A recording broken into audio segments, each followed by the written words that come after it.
Bonjour chez vous, bonjour la famille, bonjour à vous qui nous regardez ce matin. C'est un privilège de nous tenir encore là pour louer et adorer notre Dieu. Alléluia.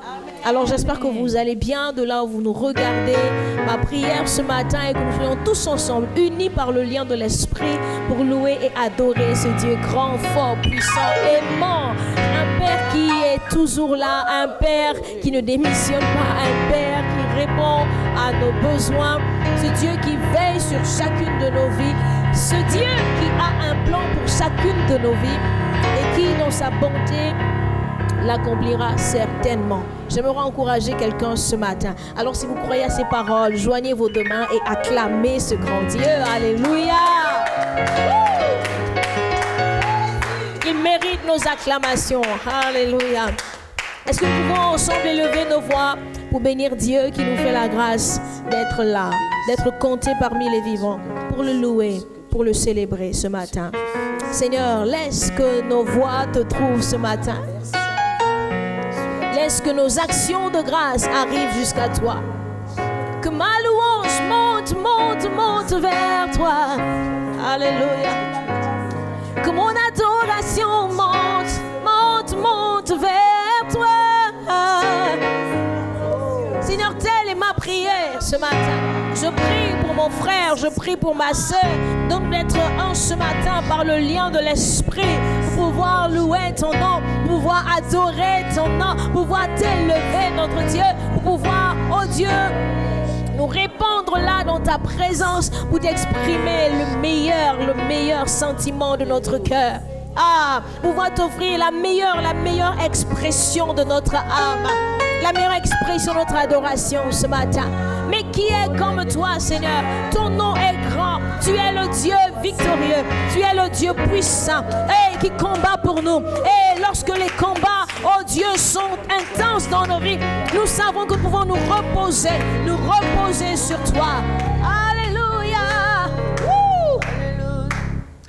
J'aimerais encourager quelqu'un ce matin pour vous dire, alors surveillez votre foi, Nous avons un Dieu puissant, un Dieu qui n'est surpris par rien, un Dieu qui ne dépend pas ni des temps, ni des circonstances, mais qui est élevé, qui est souverainement Dieu, que rien ne peut arrêter. Il dit et la chose arrive, il ordonne et elle existe. Alléluia. Lorsqu'il ouvre une porte, personne ne peut la fermer. Et lorsqu'il la ferme, personne ne peut l'ouvrir. J'aimerais encourager quelqu'un ce matin. Nous avons un Dieu puissant, Alléluia. Alléluia. Alors que nous disons ces paroles, que nous l'acclamons, je peux voir dans l'esprit des chaînes se briser. Je peux voir dans l'esprit des personnes être complètement libres parce que notre Dieu est puissant. Nous avons besoin de nous rappeler, de nous encourager mutuellement en disant notre Dieu est puissant.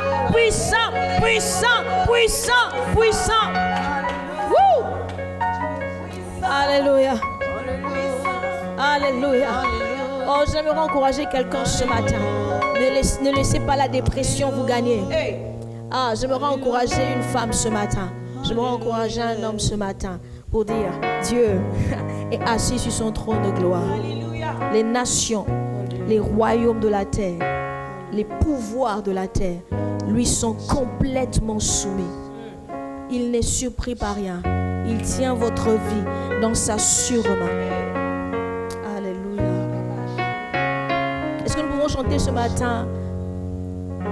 Car Dieu, notre Dieu, celui que nous chantons, celui que nous adorons, est un Dieu puissant.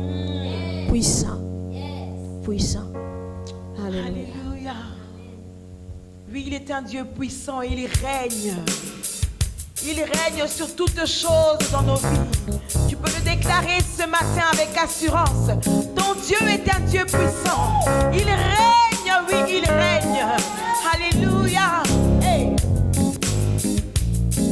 Car Dieu est un Dieu puissant, il règne de son saint lieu avec sagesse, amour. Oui, Dieu est un Dieu puissant, oui, car Dieu est un Dieu puissant, il règne son saint lieu avec sagesse, amour. Oui, Dieu est un Dieu puissant. Chante avec nous. Car Dieu est un Dieu puissant, il règne de son saint lieu avec sagesse, amour. Oui, Dieu est un Dieu puissant. Oui, car Dieu est un Dieu puissant, il règne de son saint lieu avec sagesse, amour. Oui, Dieu est un Dieu puissant. Car Dieu est un Dieu puissant, il règne de son saint lieu avec sagesse, amour. Oui, Dieu est un Dieu puissant. Car Dieu est un Dieu puissant, il règne de son saint lieu avec sagesse, amour. Oui, Dieu est un Dieu puissant. Il règne, oui, il règne. Il règne, oui, il règne. Il règne, oui, il règne. Il est tout puissant. Il règne, oui, il règne. Il règne, oui, il règne. Il règne, oui, il règne. Il est redoutable. Il règne, oui, il règne. Il règne, oui, il règne. Il règne, oui, il règne. Il est tout puissant. Il règne, oui, il règne. Il règne, oui, il règne. Il règne, Alléluia. oui, il règne. Il est redoutable. Car Dieu est un Dieu puissant, il règne de son saint lieu avec sagesse, amour. Oui, Dieu est un Dieu puissant. Car Dieu est un Dieu puissant, il règne de son saint lieu avec sagesse, amour. Oui, Dieu est un Dieu puissant. Car Dieu est un Dieu puissant, il règne de son saint lieu avec sagesse, amour. Oui, Dieu est un Dieu puissant. Car Dieu est un Dieu puissant, il règne de son saint lieu avec sagesse, amour. Oui, Dieu est un Dieu puissant. Avec nous, il règne, oui, il règne. Il règne, oui, il règne. Il règne, oui, il règne. Il est tout puissant. Il règne, oui, il règne. Il règne, oui, il règne. Il règne, oui, il règne. Il est redoutable. Il règne, oui, il règne. Il règne, oui, il règne. Oh, il règne, il règne, il règne, il Il est règne. tout puissant. Mon Dieu règne, oui, il règne. Il règne, oui, il Voilà, règne. fermement, il règne, il règne, il règne. Il est redoutable. Il règne, oui, il règne. Il règne, oui, il règne. Il règne, oui, il règne. Il est tout puissant. Mon Dieu règne, oui, il Il règne. règne, oui, il règne. Papa, dans ma vie, je proclame que mon Dieu règne d'éternité en Il est éternité. redoutable. Mon Dieu règne, oui, il règne. Il règne, oui, il règne. Il règne, il a le dernier mot. Il est tout puissant.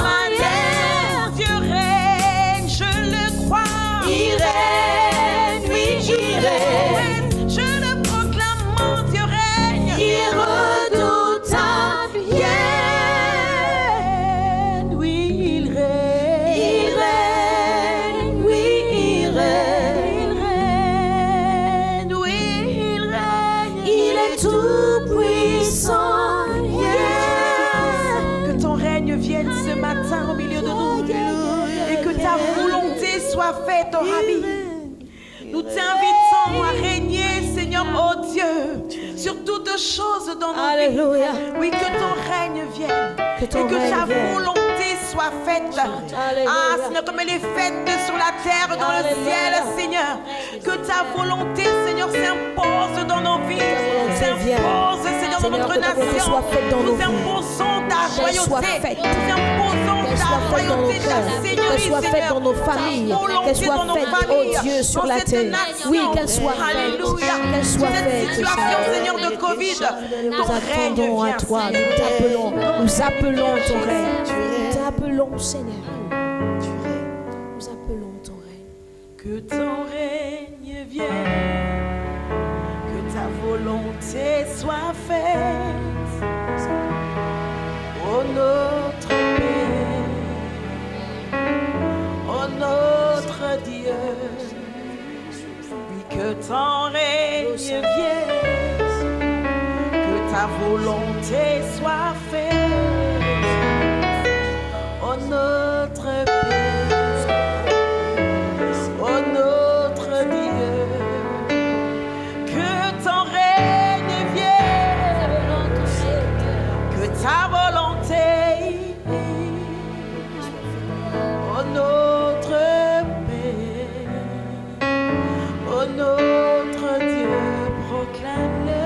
Que ton règne vienne, Alléluia. que ta volonté soit faite. Ô notre Père, Ô notre Père, notre Dieu, ô notre que Dieu, ton règne que ton vienne, règne vienne, ta volonté, que ta volonté soit faite.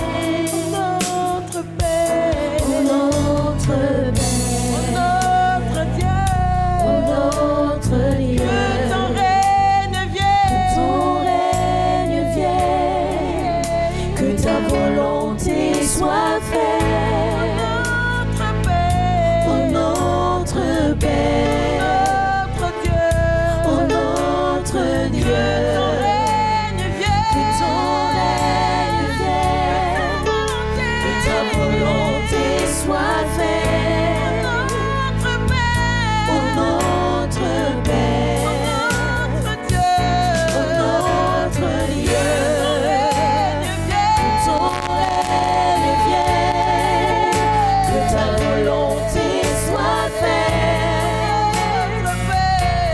Ô notre Père, ô notre Dieu, que ton règne vienne, que ta volonté soit faite. Ô notre Père, ô notre Dieu, que ton règne vienne, que ta volonté soit faite. Ô notre Père, ô notre Dieu, Tu peux dire avec tes propres mots ce matin, ton Seigneur, que ton règne règne vienne vienne, et que ta volonté descende, Seigneur, sur notre nation, le Gabon, que ton règne vienne sur le monde entier, que ta volonté soit faite. Nous voulons prendre autorité et proclamer ton règne, ton règne, ton règne, ton règne, ton règne, ton règne.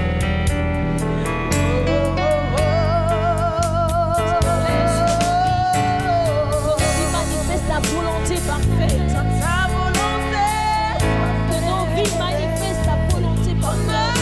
notre Père. Laisse que nos vies soient véritables. Notre Dieu, que ton règne vienne, que ta volonté soit faite. notre Père, Ô notre Père, notre Dieu, ô notre que Dieu, ton règne vienne, ton règne nous vienne, t'invitons, nous le proclamons, que ta volonté soit faite. viens régner Jésus, Ô notre de cette Père, situation qui perdure, ô notre Dieu, que ton règne vienne, que ta volonté soit faite. notre nation, Ô notre Père, Dieu, alléluia, ô notre Dieu, que ton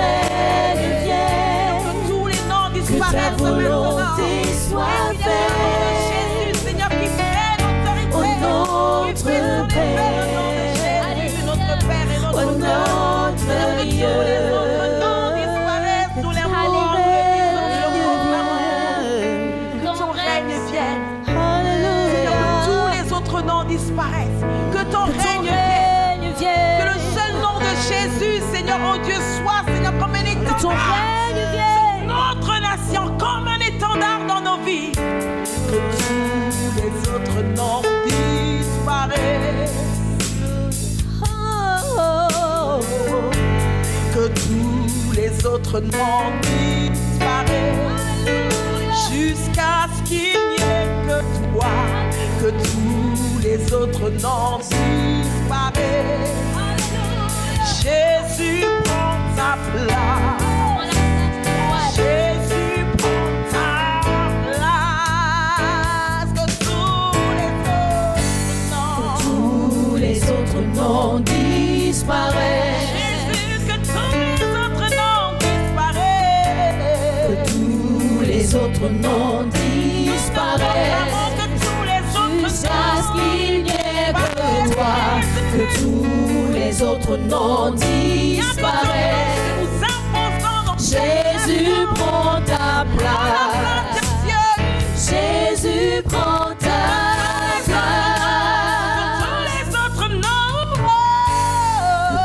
Tous les autres noms disparaissent. Que tous les autres noms disparaissent. Que tous les autres noms disparaissent. Jusqu'à ce qu'il n'y ait que toi. Que tous les autres noms disparaissent. Jésus prend ta place. Jésus prend ta place. Que tous les autres noms disparaissent. Que tous les autres noms disparaissent. Jusqu'à ce qu'il n'y ait que toi. Que tous les autres noms disparaissent. Jésus prend ta place. Jésus prend ta place. Jésus prend ta place. Jésus prend ta place. Jésus prend ta place. Mais Jésus prend ta place. Jésus prend ta place. Jésus prend ta place. Jésus prend ta place. Jésus prend ta place. Jésus prend ta place. Jésus prend ta place. Jésus prend ta place. Jésus prend ta place. Jésus prend ta place. Jésus prend ta place. Jésus prend ta place. Jésus prend ta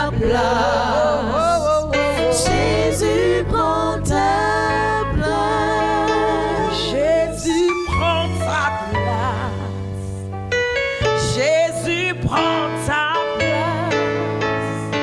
Jésus prend ta place. Jésus prend ta place.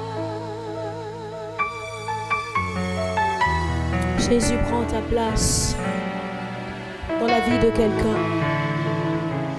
Jésus prend ta place. Alors qu'il y a un cœur qui te cherche, un cœur assoiffé, un cœur assoiffé de ta présence. Prends ta place, Seigneur. Seigneur, nous voulons oublier nos soucis, nos angoisses et dire nous fixons nos regards sur toi.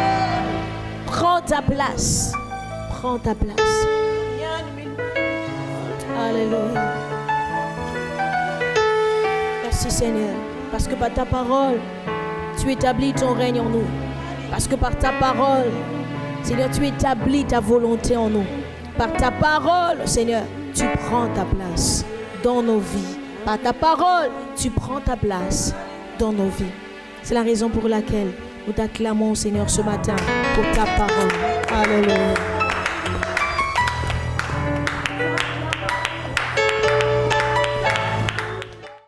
Bien-aimés dans le Seigneur, que la paix de notre Dieu, qui est au commencement à la fin de toutes choses, vous fasse encore du bien aujourd'hui. C'est la journée qu'il a faite.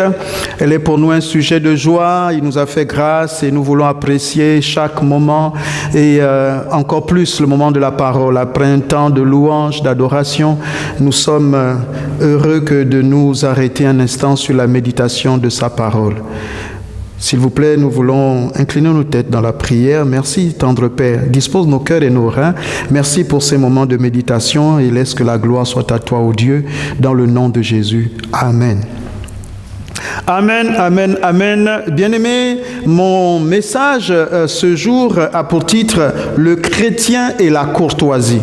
Le chrétien et la courtoisie. Voyez-vous, oui, la courtoisie, c'est quelque chose qui est très peu pratiqué, en fait, qui est négligé. La courtoisie, même quand des personnes sont de bonne foi ou bien intentionnées, parfois elles peuvent manquer le but juste par manque de courtoisie, manque de savoir-être. Et j'ai souvent constater autour de nous, en fait, que la courtoisie, effectivement, est quelque chose qui laisse encore à désirer, et surtout dans les services publics. Un jour, parmi tant d'autres, il y a tellement d'exemples, et celui qui me vient à la tête, justement, c'est celui de l'hôpital. J'avais rendez-vous à l'hôpital, et à la réception, l'infirmière qui s'occupait de l'accueil de la réception est arrivée bien en retard, bien après l'heure même du début du travail. Et nous étions déjà nombreux à attendre, et parfois l'attente ne se passe pas sans ronchonnier, sans bouder. Et il y avait quelques plaintes, déjà quelques murmures autour des personnes qui étaient là, parmi les personnes qui étaient là. Et voici la bonne dame, lorsqu'elle arrive, sa manière d'arriver est toute nonchalante. Elle arrive même avec un petit sachet dans lequel elle a son petit déjeuner, et elle prend la peine de commencer d'abord à manger, à consommer son petit déjeuner devant toutes les personnes qui étaient déjà frustrées de voir que cette dame n'était pas arrivée à l'heure. Et encore, lorsqu'elle arrive, elle néglige tout le monde. Elle n'a pas l'air coupable, elle n'a pas l'air de se reprocher de quoi que ce soit. C'était déplorable. Je me suis posé la question, en fait, la question est venue à mon esprit. Et si jamais cette dame, qu'est-ce qui nous dit que ce comportement est juste un comportement non chrétien? Est-ce qu'il n'y a pas parmi nos chrétiens des personnes à leur lieu de travail qui parfois manquent de courtoisie? Des chrétiens qui se retrouvent hors de l'Église et un comportement tout à fait qu'ils estiment normal, naturel, en fait, qui néglige ce qu'est la courtoisie. Et pourtant, la Bible nous enseigne, nous apprend à aussi développer cette valeur, ce trait de caractère.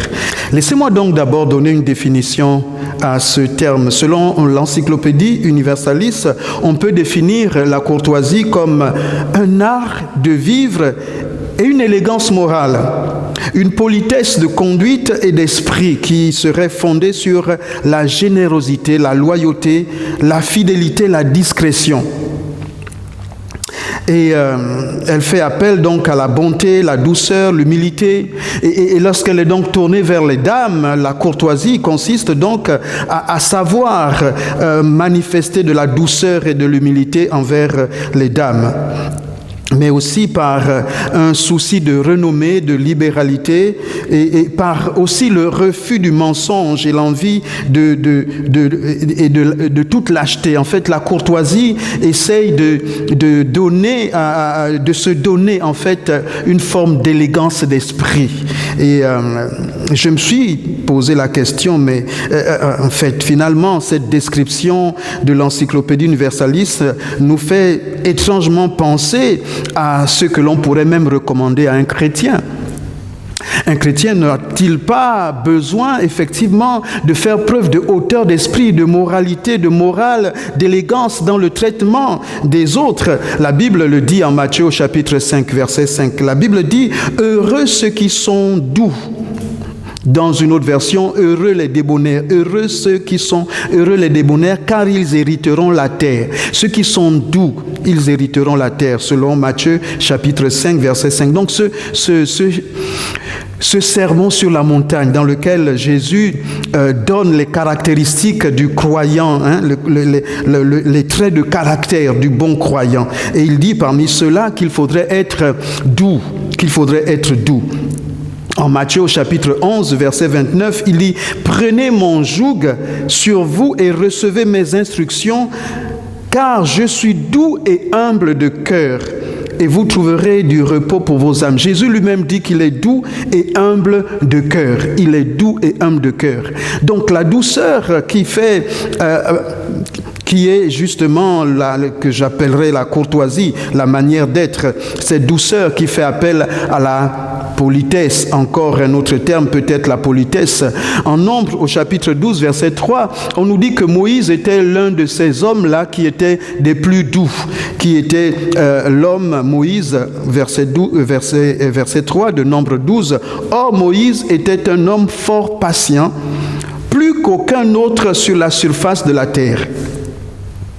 Plus qu'aucun autre sur la surface de la terre. En fait, justement, l'une des qualités que le Seigneur attend d'un leader, d'un homme de Dieu, c'est déjà de lui ressembler à Christ Jésus, qui lui était doux. Il dit lui-même qu'il est doux et humble de cœur. Et donc, nous devons apprendre à ressembler à ce Christ Jésus. Moïse, qui pourtant était un homme, nous est-il dit, à la langue embarrassée. Vous imaginez quelqu'un qui bégaye et qui est doux, qui est patient. C'est vraiment une œuvre de l'esprit que de pouvoir, malgré son handicap, malgré cette particularité de sa personne, il était capable de faire preuve de beaucoup de patience. Je connais plusieurs qui diraient « c'est ma nature, prenez-moi comme cela ». Non. La nature de Moïse l'aurait plutôt amené à être impatient, à être impulsif, à manquer de tact. Mais la Bible nous le présente comme la personne qui était la plus humble, la plus douce, la plus patiente de toute la surface de la terre. Et donc, la Bible nous donne plusieurs exemples et des exemples remarquables sur la courtoisie. Et j'aimerais insister justement sur ce trait de caractère qu'est la courtoisie qui nous manque souvent et pourtant qui pourrait nous aider considérablement. La Bible nous enseigne à être en bons termes, en bonne relation les uns vis-à-vis des autres. La Bible nous enseigne à faire preuve d'amour les uns vis-à-vis des autres. La Bible nous dit de ne point rendre le mal par le mal, mais de rechercher le bien devant tous les hommes, en Romains chapitre 12, verset 17. Le verset 21 dit encore « Ne te laisse pas vaincre par le mal, mais sois vainqueur sur le mal par le bien. » Et donc, la courtoisie, c'est nous apprendre en fait à maîtriser nos ardeurs, notre colère, nos pulsions. Et dans la Bible, nous pouvons prendre quelques exemples. Prenons la personne d'Abraham. La personne d'Abraham nous enseigne effectivement sur ce trait de caractère qu'est la courtoisie. Premièrement, la courtoisie aussi nous amène à une forme d'humilité. Abraham, un être particulier, n'est-ce pas, notre patriarche, celui dont la Bible dit qu'il a été reconnu comme juste par rapport à ses œuvres. Cela lui a été imputé à justice à cause de son obéissance, à cause de sa soumission, à cause de sa simplicité, à cause de sa sensibilité. Il pouvait entendre l'Esprit de Dieu, il pouvait être sensible à l'Esprit de Dieu. Nous allons voir quelques expériences d'Abraham. D'abord, nous remarquons qu'Abraham, chaque fois qu'il se trouvait quelque part, il dressait toujours un autel. Lorsqu'il déposait sa tente quelque part, il édifiait aussi un autel pour offrir des sacrifices à l'Éternel. En fait, il était déjà courtois vis-à-vis de son Dieu. En fait, c'est quelqu'un qui mettait Dieu en premier. Il n'oubliait pas que lorsqu'il était, il était à cause de son Dieu et il voulait d'abord plaire plaire à son Dieu. En fait, tout ce que nous faisons, dit Colossiens 3:23, si nous trouvons quelque chose à faire, nous devons déjà être motivés par le désir de plaire au Seigneur. Quoi que nous fassions, nous le faisons non pas pour les hommes, mais comme pour le Seigneur. Et c'est ce qui habitait Abraham. Il faisait toutes choses, non pas pour lui, mais comme pour le Seigneur, bien conscient que le Seigneur était avec lui. Dans tout ce qu'il avait, il le devait au Seigneur. C'est ainsi que son comportement déjà était de mettre toujours le Seigneur en avant. Chaque fois qu'il était quelque part, il mettait en avant donc ses sacrifices, son offrande, les autels qu'il dressait pour le Seigneur. Et il invitait Dieu à demeurer avec lui. Il mettait toujours Dieu au centre. Abraham était donc courtois sur toute la ligne, sur tous ses comportements. En fait, sa vie n'était aucunement entachée d'égoïsme. Et vous savez que l'égoïsme déplaît terriblement au Seigneur. Mais Abraham, il nous montre même sa courtoisie lorsqu'il va se retrouver confronté à ce dilemme, hein, ce malentendu avec ses serviteurs, entre ses serviteurs et les serviteurs de Lot, son neveu. Il avait emmené Lot avec lui, et voilà que les serviteurs de l'un et de l'autre ne peuvent pas s'entendre, et Abraham décide de pouvoir gérer le problème en se séparant. Voici, les cheptels sont devenus nombreux, tes serviteurs sont nombreux, et Abraham suggère à Lot de se servir d'abord en premier, de choisir de quel côté est-ce qu'il irait. Et lui, pourtant, Abraham était le patriarche, était l'aîné, il avait le droit de se servir en premier. Mais bien que cela, il laisse ce droit à Lot, son neveu, de choisir la région du pays qu'il voulait, qu'il aurait voulu posséder. Il montre là vraiment de la délicatesse en renonçant à son propre droit en faveur de son neveu Lot. Et ce n'est pas donné. En fait, il montre là, par sa courtoisie, il s'oublie pour pouvoir gérer un problème, pour pouvoir gérer un malentendu. Il renonce à lui-même. La courtoisie, c'est déjà cela, de pouvoir ne pas rechercher comme une proie à arracher, de se positionner. Ne pas juste chercher à jouir de ses droits. La courtoisie, c'est d'abord pouvoir penser à comment est-ce que l'autre se sent. Comment l'autre se sent. Nous voulons tirer quelque chose de la courtoisie en lisant Genèse au chapitre 18, les versets 1 à 11. C'est l'histoire d'Abraham qui reçoit 3 voyageurs qui passaient devant chez lui. Et nous voyons là effectivement encore avec quelle déférence le patriarche Abraham reçoit ces 3 voyageurs, alors que le texte nous dit que c'était un moment particulier de la journée. Lisons Genèse au chapitre 18. Genèse chapitre 18, il est dit ceci: l'Éternel lui apparut parmi les chênes de Mamré, comme il était assis à l'entrée de sa tente pendant la chaleur du jour. Voyez-vous, il faisait chaud, Abraham était à l'entrée de la tente, il était à l'extérieur, donc il faisait tellement chaud. Ailleurs, il est dit que le soleil était à son zénith, hein, c'était l'heure la plus chaude de la journée. Et voici Abraham, il lève les yeux, il regarde, et voici 3 hommes étaient debout près de lui. Quand il les vit, il courut au-devant d'eux, depuis l'entrée de sa tente, et se prosterna en terre. Il dit: Seigneur, si j'ai trouvé grâce à tes yeux, ne passe point, je te prie, loin de ton serviteur. Permettez qu'on apporte un peu d'eau pour vous laver les pieds, et reposez-vous sous cet arbre. J'irai prendre un morceau de pain pour fortifier votre cœur. Après quoi, vous continuerez votre route, car c'est pour cela que vous passez près de votre serviteur. Ils répondirent: fais comme tu l'as dit. Abraham alla promptement dans sa tente vers Sarah, et il dit: vite, 3 mesures de fleur de farine, pétris et fais des gâteaux. Et Abraham courut à son troupeau, prit un veau tendre et bon et le donna à un serviteur qui se hâta de l'apprêter. Il prit encore de la crème et du lait avec le veau qu'on avait apprêté et il les mit devant eux. Il se tint lui-même à leur côté sous l'arbre et ils mangèrent. Alors, verset 9, ils lui dirent, « Où est Sarah, ta femme ?» Il répondit, « Elle est là, dans la tente. » L'un d'entre eux dit, « Je reviendrai vers toi à cette même époque, et voici, Sarah, ta femme, aura un fils. » Sarah écoutait à l'entrée de la tente qui était derrière lui. Abraham et Sarah étaient vieux, avancés en âge, et Sarah ne pouvait plus espérer avoir des enfants. Elle rit en elle-même en disant, « Maintenant que je suis vieille, aurai-je encore des désirs? Mon Seigneur aussi est vieux. » L'Éternel dit à Abraham, « Pourquoi donc Sarah a-t-elle ri en disant, « Est-ce que vraiment j'aurai un enfant, moi qui suis vieille? » Y a-t-il rien qui soit étonnant de la part de l'Éternel? Au temps fixé, je reviendrai vers toi à cette même époque et Sarah aura un fils.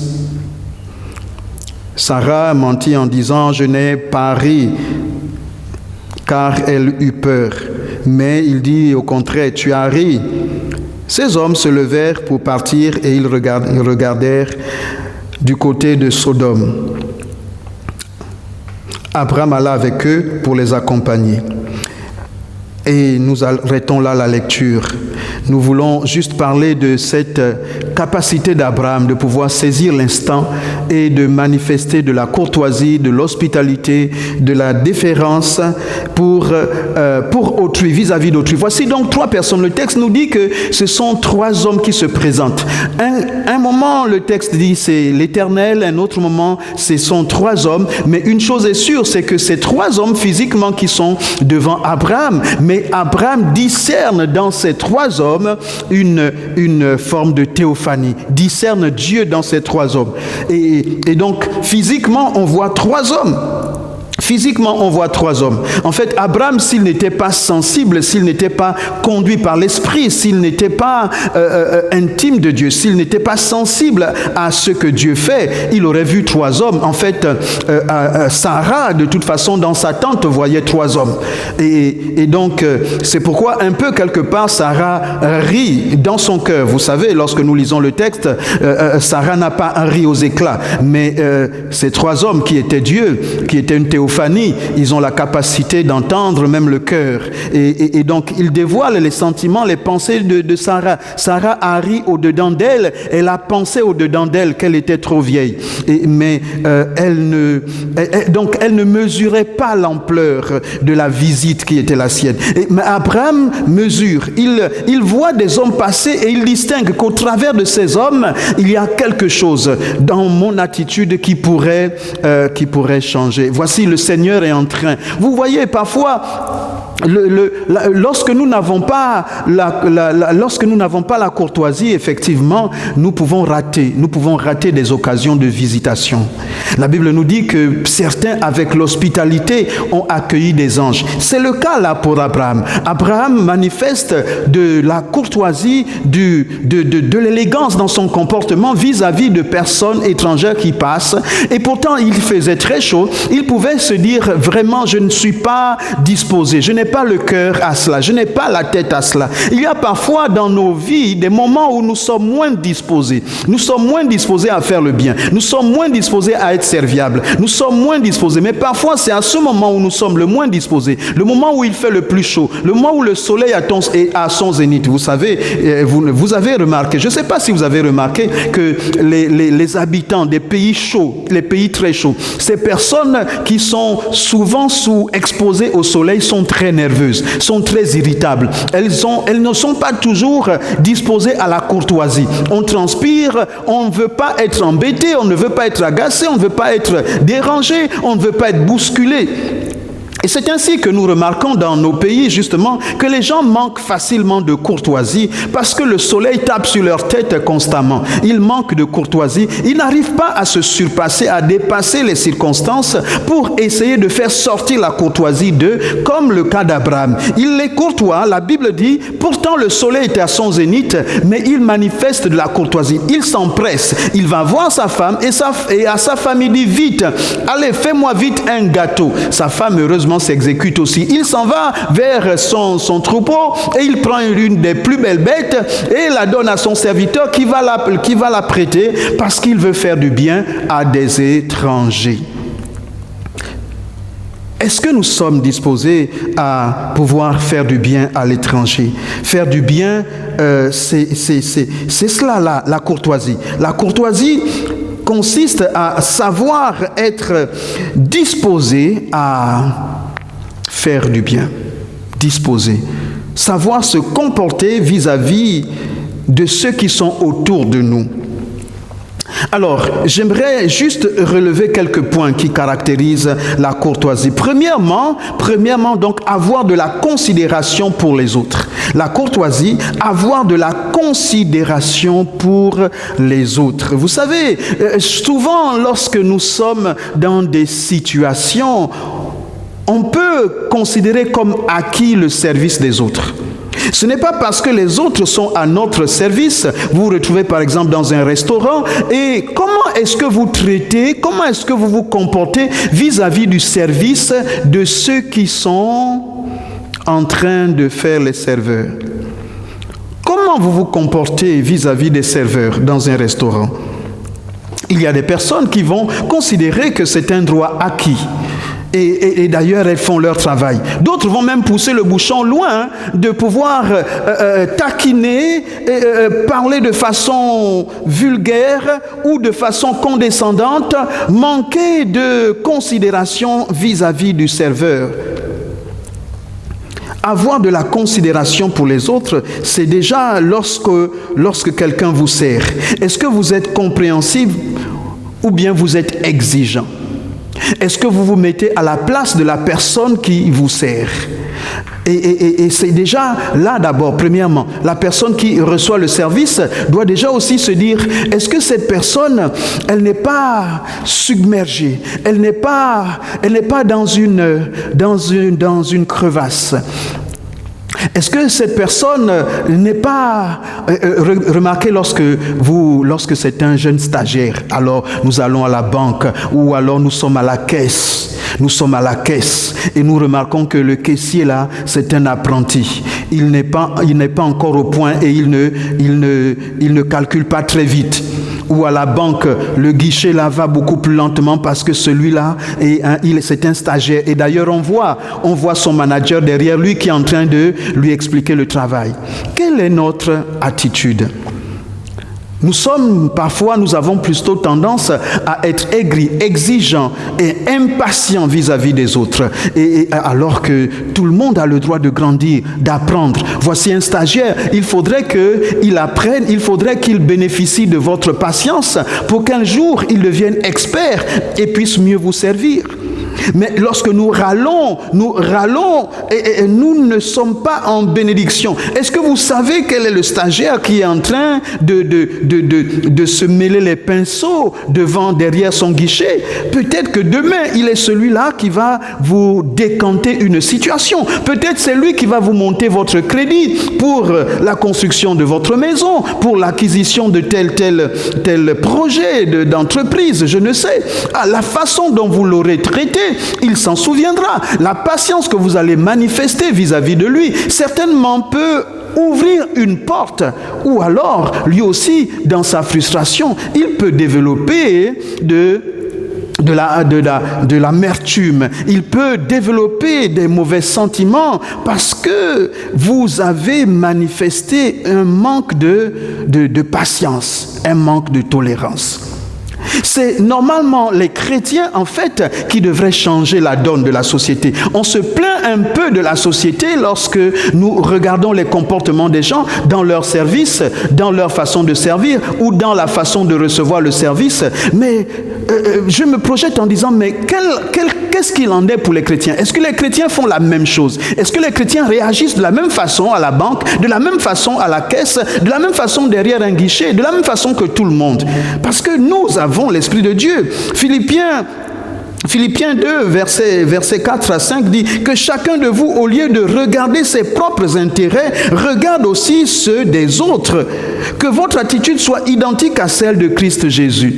C'est lui qui s'est dépouillé de sa divinité et n'a pas considéré d'être égal à Dieu. Et donc, c'est cela d'abord notre attitude, de pouvoir en tant que chrétien toujours nous positionner dans la situation de celui qui veut gagner les autres. Et la courtoisie, c'est une forme d'élégance qui nous permet de disposer l'esprit de l'autre afin de l'emmener là où nous souhaitons l'amener. Vous savez, la courtoisie dispose en fait la personne à pouvoir en recevoir ce que vous voulez lui suggérer.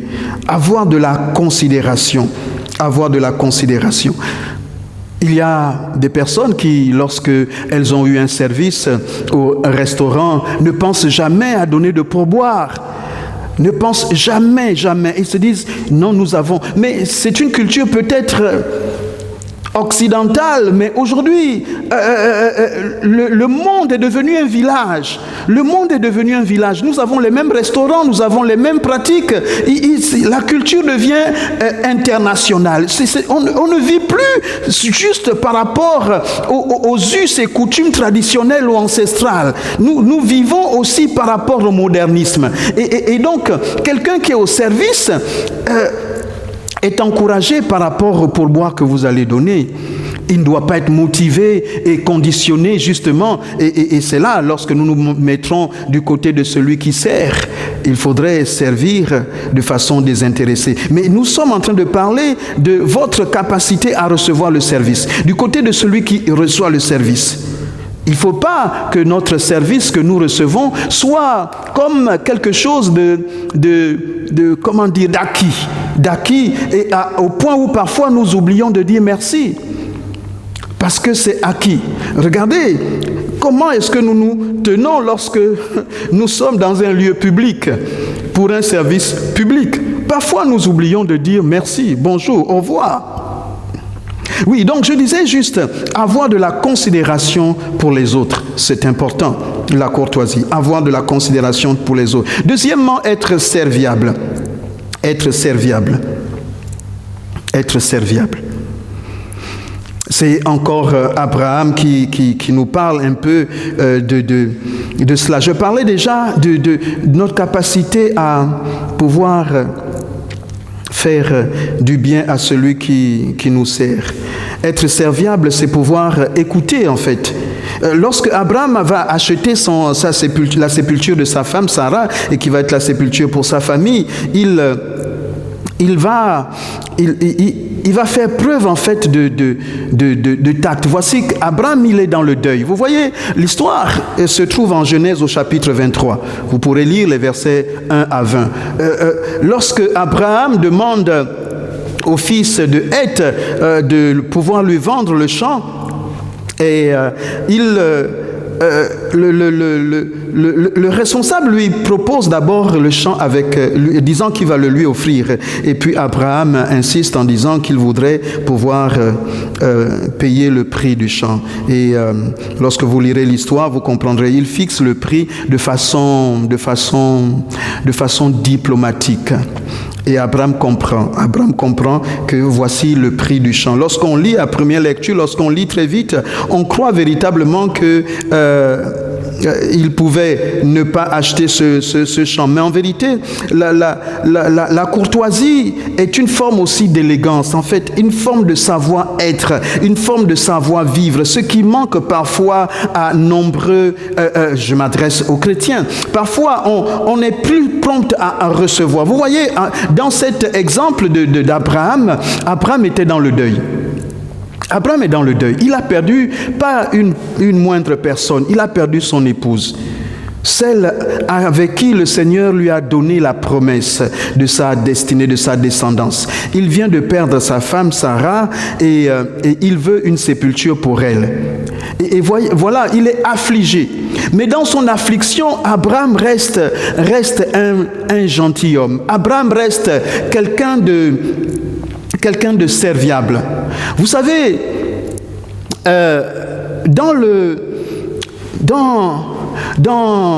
dans la bourgeoisie occidentale, en fait, on dit que la courtoisie naît vers le XIIe siècle, après que les bourgeois gentilshommes, après que l'aristocratie, en fait, après que les nobles, les personnes riches aient voulu montrer, ont voulu vivre un peu sous forme de libéralité. Ils n'ont plus voulu vivre en ayant une richesse à épargner à l'excès, mais ils ont voulu montrer que par leur richesse, ils peuvent être généreux, ils peuvent être sociables, ils peuvent être élégants.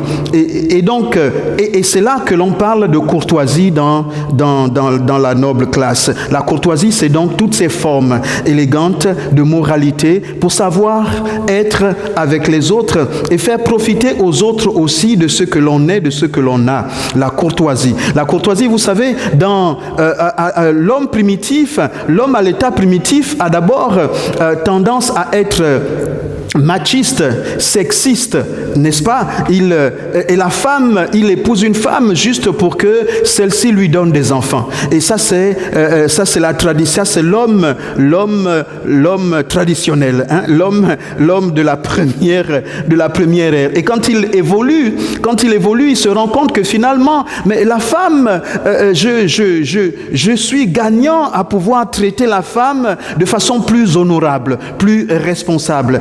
Et on parle là donc de courtoisie. L'élégance que l'on peut avoir à pouvoir non plus traiter la femme comme une dame de ménage, une dame de maison, quelqu'un juste que nous avons mise là pour faire les enfants, mais certainement que si je sais ouvrir la porte à mon épouse, je saurais encore obtenir meilleur. Je saurais encore, si je sais valoriser mon épouse, si je sais être élégant, si je sais être courtois, si je sais être serviable, si je sais être ouvert vis-à-vis même de mes employés, alors je serai davantage aimé. Et c'est là que la courtoisie a son sens. Alors si on projetait cela vis-à-vis du chrétien, le chrétien, c'est quoi la courtoisie du chrétien? C'est quoi la courtoisie du chrétien? Le chrétien, normalement, c'est celui qui a réalisé qu'il ne lui manque de rien. Il a réalisé qu'il est héritier du royaume des cieux. Il a réalisé qu'il est riche en Christ Jésus et qu'il n'a pas besoin d'attendre de recevoir encore plus avant de pouvoir être aimable, avant de pouvoir être serviable, avant de pouvoir faire du bien à son prochain. Au contraire, il est plein de richesses et qu'il voudrait simplement partager. Parce que le vrai plaisir, il n'y a de plaisir que quand il est partagé. Il est partagé. Et donc, le chrétien devrait réaliser justement que même si je suis dans le deuil, et c'est le cas d'Abraham. Voici, Abraham est dans le deuil, il a perdu sa femme, mais il ne se laisse pas morfondre. Il ne se laisse pas enfoncer dans le deuil en disant, maintenant là j'ai tout perdu. Qu'est-ce que je vais devenir? Et accepter. Voici, lorsque vous lisez le texte, j'ai pas envie de trop revenir sur le texte, mais vous allez le lire, j'espère bien, vous allez le lire, Genèse chapitre 23. Pour le temps qui nous est imparti, nous faisons l'économie de cette lecture, mais lisez bien, Genèse chapitre 23, les versets 1 à 20. Donc, le peuple de Heth se propose bien de lui offrir cette parcelle de terre. Et Abraham dit non, je vais l'acheter. Je vais l'acheter. Voici quelqu'un qui est dans le deuil, qui refuse un présent. Vous savez, alors là, c'est pour dire que il garde son estime, il garde sa position. Même qu'il est dans le deuil, il ne se sent pas abandonné de Dieu. Il ne se sent pas, comment dire, il ne se sent pas diminué. Il ne se sent pas une autre personne toujours qu'un favorisé de Dieu. Il a toujours les moyens, de sa politique. Dieu l'a béni et il dit alors, il faut que j'achète mon champ. En fait, lorsqu'on lit le texte, on se rend compte que c'était pas compassion. C'était pas compassion que les autres lui disaient, non, on va te laisser ce champ gratuitement parce que tu es dans le deuil. Mais c'était juste une forme de pitié. une forme de pitié, pas tellement la compassion, parce qu'après il fixe le prix.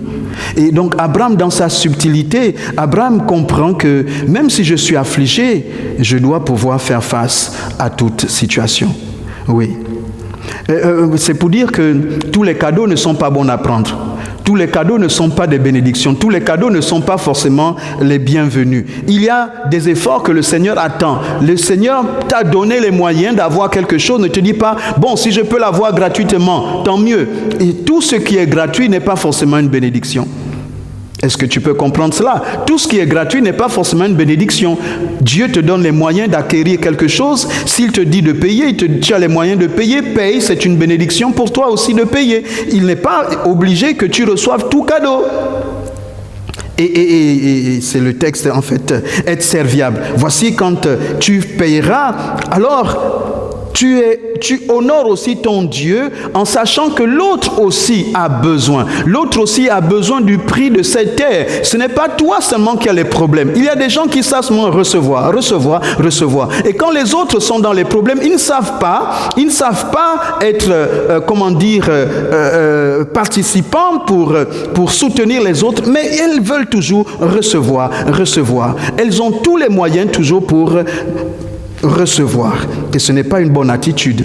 La courtoisie est sensible. Vous savez, parfois, vous ne savez pas, celui qui est courtois, j'ai fait cette expérience. J'étais un jeune étudiant et je travaillais avec un monsieur. Je travaillais comme j'allais dire un homme à tout faire.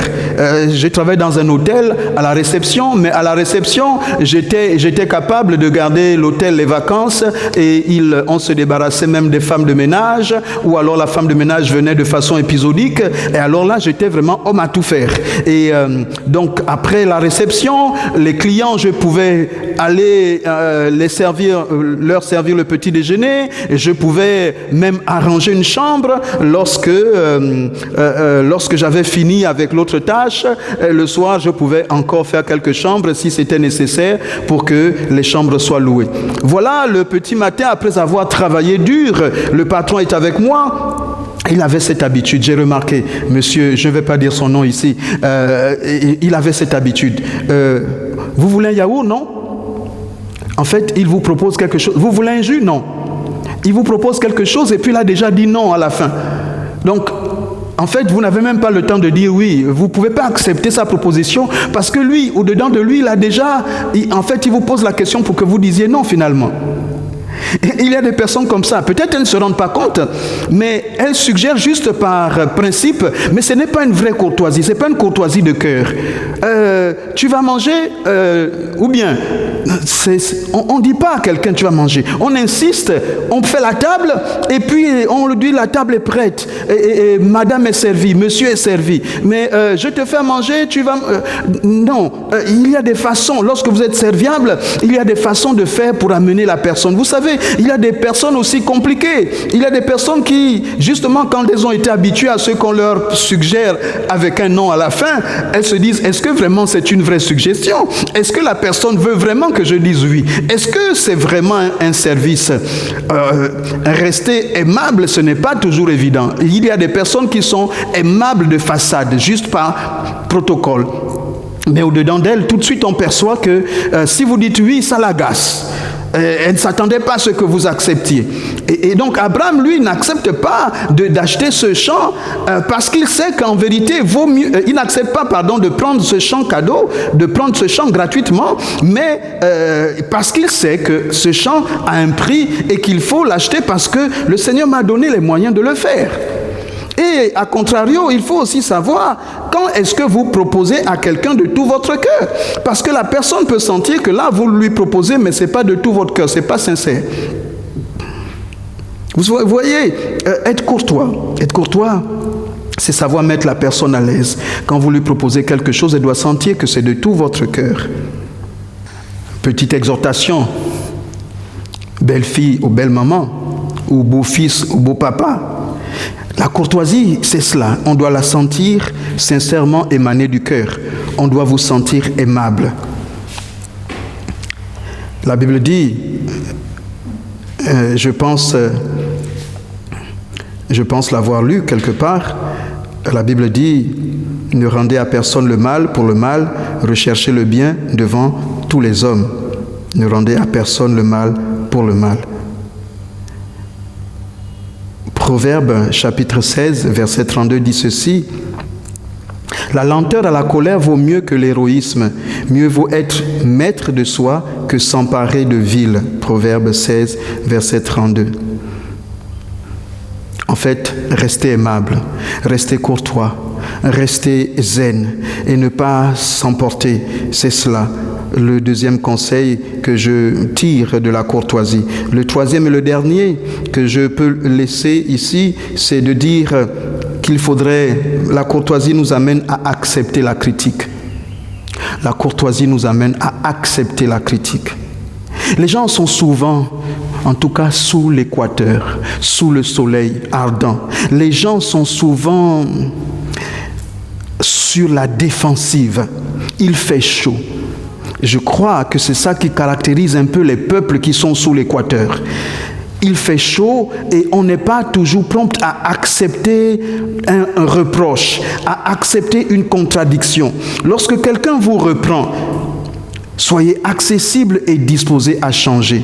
J'ai vu des chrétiens qui ne sont pas disposés à en recevoir la critique. Ce n'est pas chrétien du tout. Ce n'est pas chrétien du tout. Jacques chapitre 1 versets 19 et 20 dit « Sachez-le, mes frères bien-aimés, ainsi que tout homme soit prompt à écouter, lent à parler, lent à se mettre en colère, car la colère de l'homme n'accomplit pas la justice de Dieu. » Nous devons être plutôt prompts à écouter.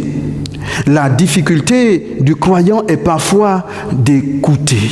Écoutez. Ce n'est pas parce que quelqu'un vous dit quelque chose qui est contraire à ce que vous pensez que cela va vous enlever la paix. Vous pouvez accepter la critique et rester dans votre position néanmoins et tout en cela garder la courtoisie. La courtoisie. Vous pouvez aussi faire un reproche à quelqu'un avec courtoisie. La courtoisie, c'est l'élégance, la façon de le dire, la façon de le faire. En fait, cette élégance vient du fait que vous êtes riche.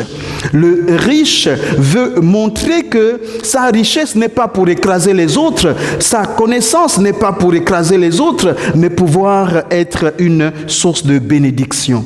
La courtoisie, c'est l'élégance avec laquelle nous partageons notre bénédiction. Si je peux donner une autre définition un peu élégante, la courtoisie serait celle-là. La courtoisie, c'est justement la façon de pouvoir, c'est l'élégance avec laquelle nous partageons notre bénédiction. Oui.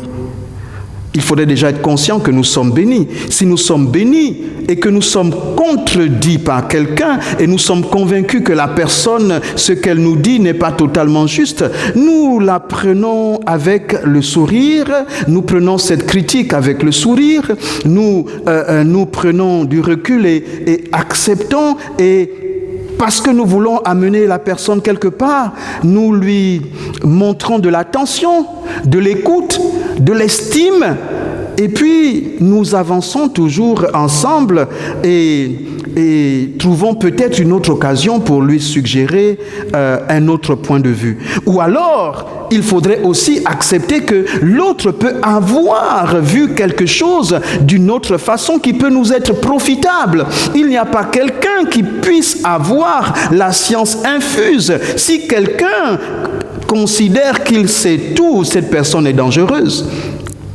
La courtoisie consiste déjà à savoir aussi manifester de l'humilité. Celui qui est courtois est déjà disposé à apprendre tous les jours.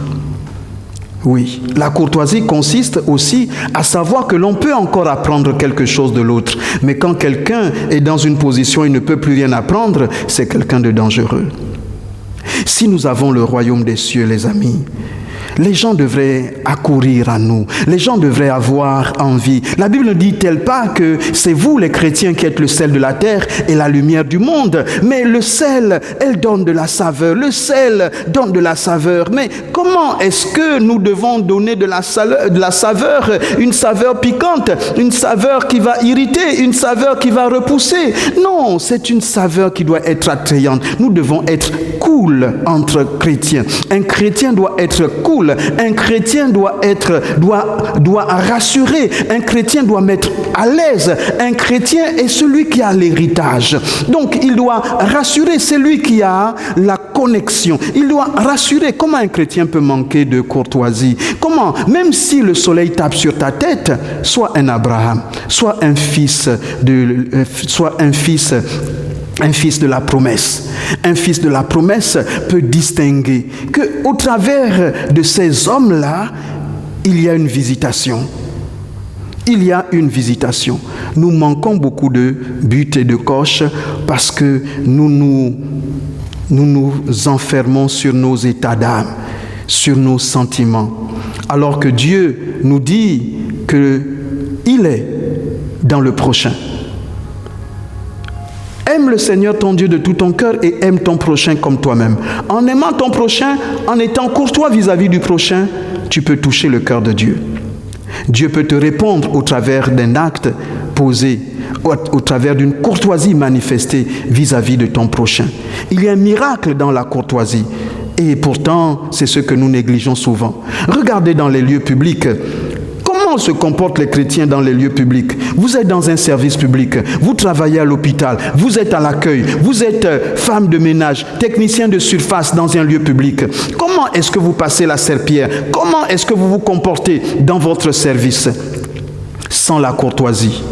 La courtoisie doit caractériser le chrétien dans tout ce qu'il est, dans tout ce qu'il fait. La courtoisie, c'est l'élégance de la bénédiction, l'élégance de la connexion. En fait, celui qui est connecté à Dieu, il ne regarde pas comme une proie arrachée, mais comme Christ Jésus, il arrive à se dépouiller de cela parce qu'il sait qu'il ne perd rien. Il a déjà tout. Il a tout par Christ Jésus. Il a tout en Christ Jésus. Et il ne regarde pas comme une proie arrachée. Il n'est pas en concurrence avec un païen. Il n'est même pas en concurrence avec un autre chrétien. Il n'est même pas en concurrence avec son chef hiérarchique. Mais il est béni de toute bénédiction en Christ Jésus. Alors, son service est une bénédiction tout autour de lui. Ayons la conscience de notre connexion avec le Christ. Ayons la conscience des fils d'Abraham afin que notre service soit plein de courtoisie et que le plus grand nombre soit gagné au Seigneur. Je vous encourage à manifester le Christ par la courtoisie dans tous vos comportements, dans toute la journée, dans toutes vos relations. Et que le Seigneur lui seul soit glorifié. Que Dieu vous bénisse encore dans le nom de Jésus. Amen. Personne comme toi, Jésus. Personne n'est comme toi, Jésus.